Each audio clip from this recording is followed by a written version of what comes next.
Madame Françoise Fanon, Oui, vous êtes une comédienne que personne ne peut oublier. Vous avez tourné avec Claude Lelouch, tout le monde se souvient. C'est la bonne année, en fait. La bonne année, oui.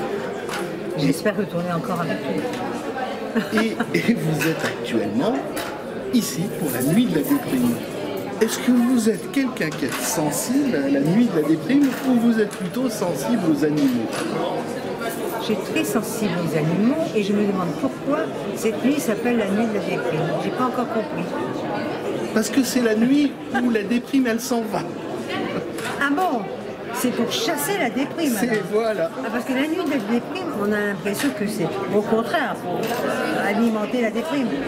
Non, c'est le contraire. C'est le contraire. La déprime, la déprime. Vous avez j'imagine, déjà vu les nuits de la déprime. Vous avez vu parler avec des comédiens ou des comédiennes? Non, j'en ai jamais parlé à quiconque. Personne ne m'en a parlé, jamais. Vous allez donc découvrir. Je découvre. Voilà, vous découvrez pour l'instant, on est dans le hall d'entrée et vous m'avez confié, vous savez déjà, que vous êtes aussi sur les planches actuellement, dans le 13e, et là vous allez tout nous expliquer. Oui, c'est une pièce tout à fait particulière, qui est aussi une espèce de ballet, une espèce de pièce de cinématographie quelque peu. C'est pas une pièce banale, c'est pas une pièce où on parle, on se répond, on parle, on se répond. C'est tout un spectacle avec beaucoup d'inventions parce que nous avons un metteur en scène qui a beaucoup d'idées, beaucoup d'inventions et qui s'appelle Jérémy Littman. Et j'ai le bonheur de jouer avec Osmo, que je trouve qui est un poète magnifique, qui est un homme magnifique, qui est tellement de charme et d'intelligence que... Alors on me dit, oh c'est bizarre quand même, ben oui, mais pourquoi pas? Je trouve que c'est une idée formidable. Ça s'appelle comment la pièce? Ça s'appelle Marcel, parce que c'est une pièce sur Marcel. C'est une lecture de La Recherche du temps perdu, tout. Oui. Oui, de Marcel Proust. Et il y a des choses assez inattendues parce que les gens qui n'ont pas lu, ils se souviennent de quantité de choses dont tout le monde se souvient.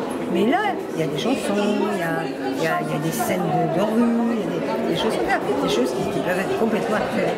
Et qu'est-ce qui incite une comédienne à passer sur les planches? Ça, c'est la question que je me pose souvent. Pourquoi un retour ou les planches, le théâtre? Le théâtre? Oui. Mais d'abord, ce sont les textes. D'abord, c'est savoir lire. Et savoir même lire à haute voix. Moi, je sais que j'ai toujours lu beaucoup. Et j'ai même écrit des chansons quand j'étais gosse. Et je m'inventais toujours des histoires extraordinaires. Je prenais des risques dans ma vie. Je faisais la connaissance de moi-même. J'étais en train de me connaître, de savoir où j'en étais, ce qui m'intéressait, les gens que j'aimais, les gens que je n'aimais pas. Là, je faisais connaissance de ma propre existence. C'était toujours souligné ou par de la musique ou par de la littérature.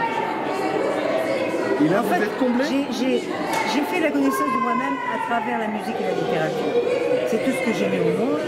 Et voilà, j'ai vécu là-dedans. J'avais des parents qui m'ont fait toujours confiance et qui m'ont toujours aidé merveilleusement bien. J'avais pas de problème pour ça. Quand il était question que je vienne à Paris pour présenter au conservatoire, mon père a fait le sacrifice de m'envoyer à Paris. Et il avait très confiance en moi, il a tout à fait raison. Et voilà, je ne sais pas pourquoi, je faisais du piano, je faisais des études.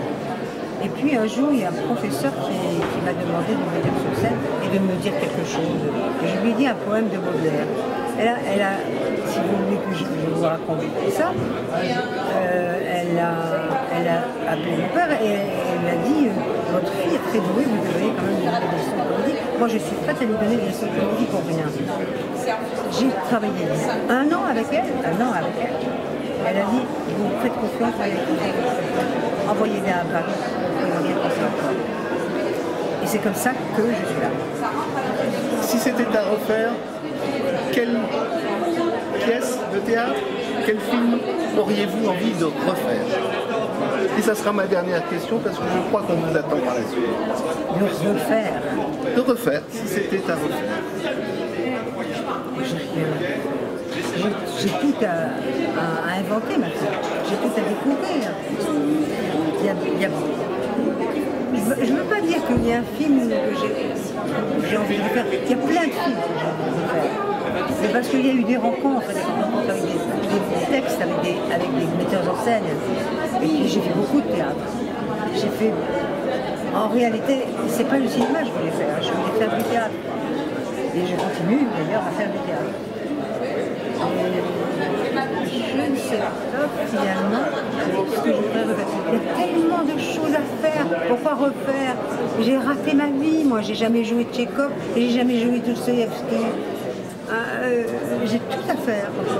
Eh bien alors, c'est tout ce qu'on vous souhaite, de réussir à jouer Tchekhov ou Dostoïevski. Merci beaucoup, merci infiniment.